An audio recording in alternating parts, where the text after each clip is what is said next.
Que Dieu vous bénisse des partout où vous nous recevez. Shalom à vous. Très heureux de vous retrouver à nouveau dans ce nouveau numéro d'Église Ma Foi. Ce moment où nous partageons la parole de Dieu, où nous sommes édifiés, instruits, bien sûr, par le moyen de la parole de Dieu.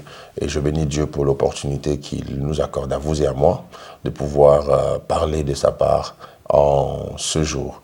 Que Dieu soit béni aussi pour sa faveur et sa main qui est sur nous, qui ne cesse de nous protéger. Et vous savez, il y a des choses qu'on a peut-être appris à normaliser, mais qui ne sont en rien normales, mais qui sont des grâces que nous recevons de Dieu tous les jours.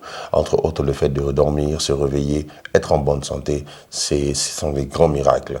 En tant que pasteur, ça m'arrive de prier souvent pour les malades, et je peux vous assurer, être en bonne santé est vraiment un miracle et une grâce à juste valeur que Dieu nous accorde. Et pour cela, j'aimerais vraiment qu'en ce nouveau numéro, qu'on prenne ne fût-ce qu'une seule seconde, comme je le fais maintenant, pour dire simplement merci Seigneur. Voilà, c'est vraiment une preuve de gratitude envers Dieu. Et je bénis Dieu aussi pour ce message que nous sommes en train de partager, que nous avons commencé depuis la semaine passée, où nous sommes en train de parler de cette thématique qui s'intitule « Je suis Jonas, jetez-moi dans l'eau ». Je suis Jonas, jetez-moi dans l'eau. Permettez-moi de revenir encore avec vous dans les Saintes Écritures, dans le livre de Jonas, bien sûr, au premier chapitre, à partir du premier verset. Il est écrit « La parole de l'Éternel fut adressée à Jonas, fils d'Amittai, en ces mots. Lève-toi, va à Ninive, la grande ville, et crie contre elle, car sa méchanceté est montée jusqu'à moi. » Et Jonas se leva pour s'enfuir à Tarsis, loin de la face de l'Éternel. Il descendit à Jaffo et il trouva un navire qui allait à Tarsis. Il paya le prix du transport et s'embarqua pour aller avec les passagers à Tarsis, loin de la face de l'Éternel. Mais l'Éternel fit souffler sur la mer un vent impétueux et il s'éleva sur la mer une grande tempête. Le navire menacé de naufrage.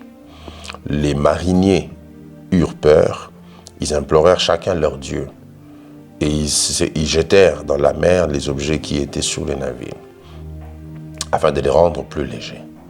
Jonas descendit au fond du navire, se coucha et s'endormit profondément. Le pilote s'approcha de lui et lui dit « Pourquoi dors-tu? Lève-toi, invoque ton Dieu. Peut-être voudra-t-il penser à nous. Et nous ne périrons pas. » Et ils se rendirent l'un à l'autre. « Venez et tirons au sort pour savoir qui nous attire ce malheur. » Ils tirèrent au sort et le sort tomba sur Jonas. Alors ils lui dirent « Dis-nous, qui nous attire ce malheur? Quelles sont tes affaires et d'où viens-tu? Quel est ton pays et de quel peuple es-tu? » Il leur répondit, « Je suis hébreu, et je crains l'Éternel, le Dieu des cieux, qui a fait la mer et la terre. » Ces hommes eurent une grande frayeur, et ils lui dirent, « Pourquoi as-tu fait cela? » Car ces hommes savaient qu'ils fouillaient loin de la face de l'Éternel, parce qu'il leur avait déclaré. Je vais lire le dernier verset. Ils lui dirent, que te ferons-nous pour que la mer se calme envers nous? Car la mer était de plus en plus orageuse. Il leur répondit, prenez-moi et jetez-moi dans la mer, et la mer se calmera envers vous, car je sais que c'est moi qui attire sur vous cette grande tempête.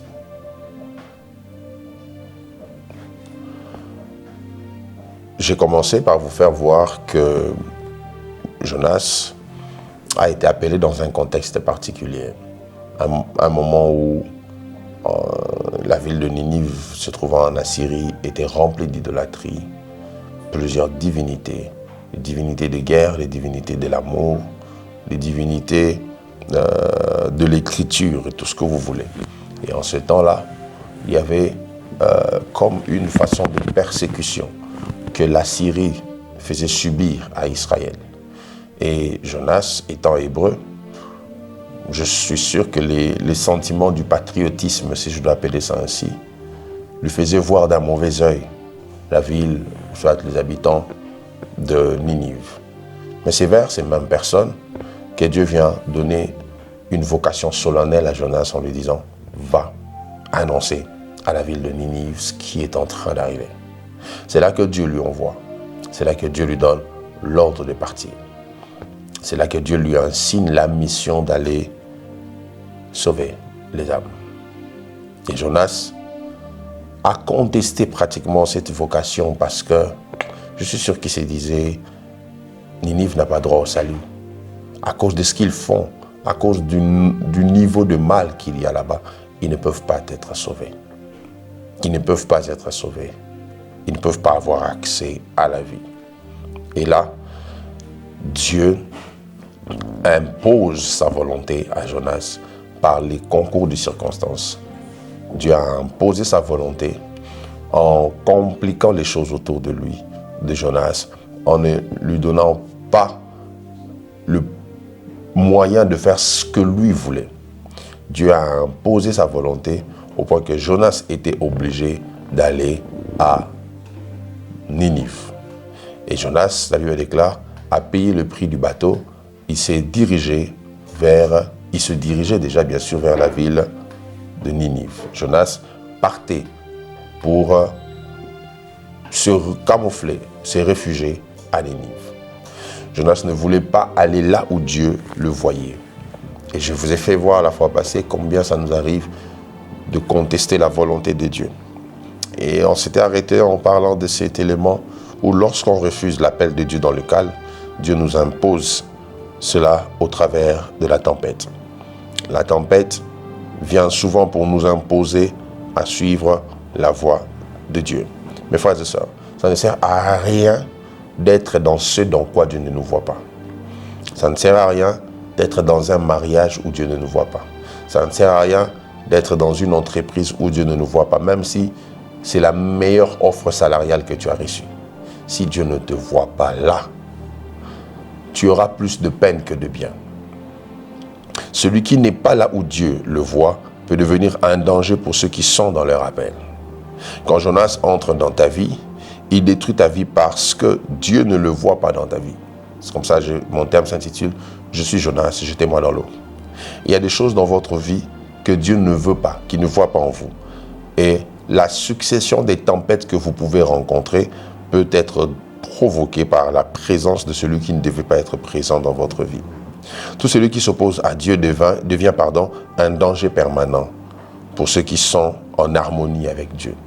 Tout celui qui s'oppose à la volonté suprême de Dieu devient un risque, un obstacle pour ceux qui sont dans le plan ou la volonté de Dieu. La tempête de Jonas peut emmener la sécheresse dans votre vie. Parce qu'à cause de la présence de Jonas, ceux qui étaient dans leur destinée étaient contraints de jeter tout ce qu'ils avaient. Okay? Ils étaient contraints de se dépouiller de leurs avoirs. C'était des commerçants, j'imagine, les pertes qu'ils ont connues à cause d'un homme qui ne devait pas être présent dans leur vie. Et je suis tenté de dire à quelqu'un aujourd'hui, Dieu veut que tu jettes ce Jonas. Que tu jettes ce Jonas que tu as transporté. Ce Jonas que tu draines. Ce Jonas que tu veux épouser. Ce Jonas avec qui tu veux aller loin dans certaines sphères ou dimensions de ta vie. Jonas. Jonas a amené la sécheresse, le chaos.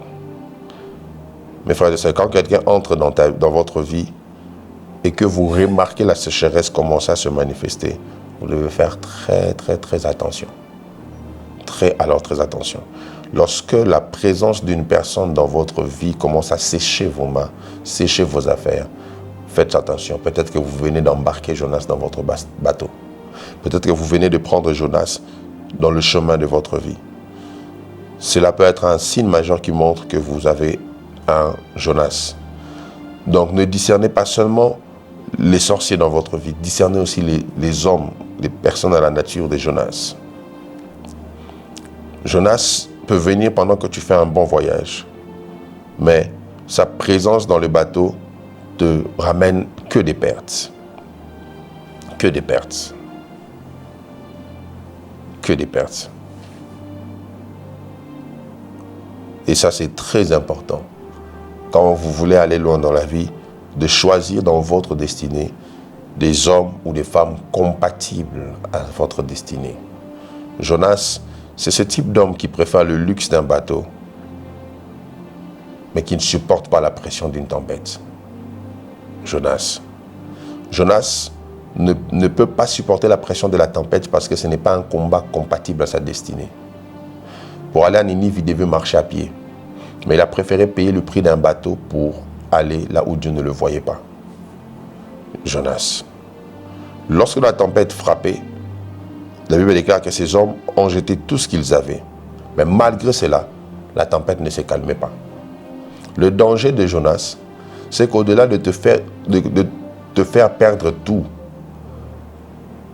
la perte que vous connaissez n'arrête pas le problème que vous rencontrez. La perte que ces hommes ont connue n'a pas arrêté la tempête. La tempête a continué à s'intensifier. La Bible déclare même qu'ils ont voulu regagner la terre, mais ils n'ont pas pu. Ils ont voulu ramer jusqu'à revenir sur la terre ferme, mais c'était impossible. Pourquoi? Ils ont tout jeté sans jeter ce qu'ils devaient jeter. Ils ont jeté tous les biens, tous leurs fonds de commerce, mais ils n'ont pas jeté l'homme qu'ils devaient jeter. Le problème, ce n'était pas que de jeter les marchandises. D'ailleurs, les marchandises n'avaient rien à voir avec. C'était l'homme dans le bateau qui était un problème. Et des fois, tu perds ce que tu ne devais pas perdre parce que tu n'enlèves pas de ta vie celui que tu devais enlever. Des fois, tu perds ce que tu pouvais encore avoir, ce que tu pouvais encore conserver parce que tu n'as pas laissé sortir de ta vie celui qui devait sortir. Jonas, si tu le fais sortir dès le premier moment, tu n'auras pas peur de la marchandise. Mais si tu ne détectes pas que le problème qui a emmené la tempête, c'est la présence de Jonas, tu perdras la marchandise avant même de jeter Jonas. Je prie que Dieu t'aide à sortir Jonas de ta vie avant que tu perdes même ta marchandise. Que Dieu t'aide à sortir cet homme de ta vie avant que tu perdes le peu que tu as, le capital que tu as, les avoirs que tu as actuellement. Mes frères et sœurs, si vous acceptez de tout perdre pour garder Jonas, soyez sûr que la prochaine perte sera la perte de votre vie. Parce que tout perdre pour Jonas ne vous conserve pas la paix. Mais perdre Jonas vous permet de tout conserver. Je prie que Dieu nous donne la capacité d'accepter de mettre les Jonas de côté. Parce que la présence de Jonas dans votre vie, la présence de ceux qui ne sont pas dans la volonté de Dieu dans votre vie, est un grand danger pour vous qui êtes dans la volonté de Dieu. Car pour Dieu, les hommes qui allaient à Tarsis devaient aller à Tarsis. Mais Jonas ne devait pas aller à Tarsis. Quand tu embarques dans ta vie, celui qui ne veut pas être dans la volonté de Dieu, il met en danger la volonté de Dieu dans laquelle toi tu es. Jonas.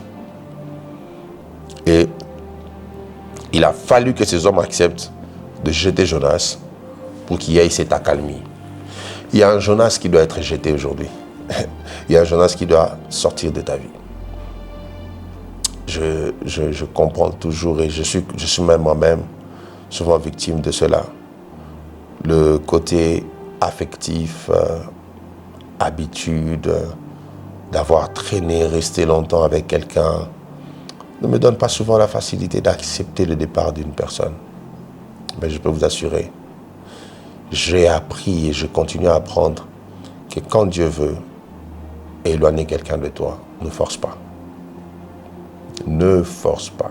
Sinon, ce que tu perdras sera plus énorme que le fait d'avoir conservé cette personne. Ne sois pas constructeur de ton propre malheur avec tes propres mains. Laisse Jonas partir. Ta vie sera plus allégée. Que Dieu vous bénisse. Adonai.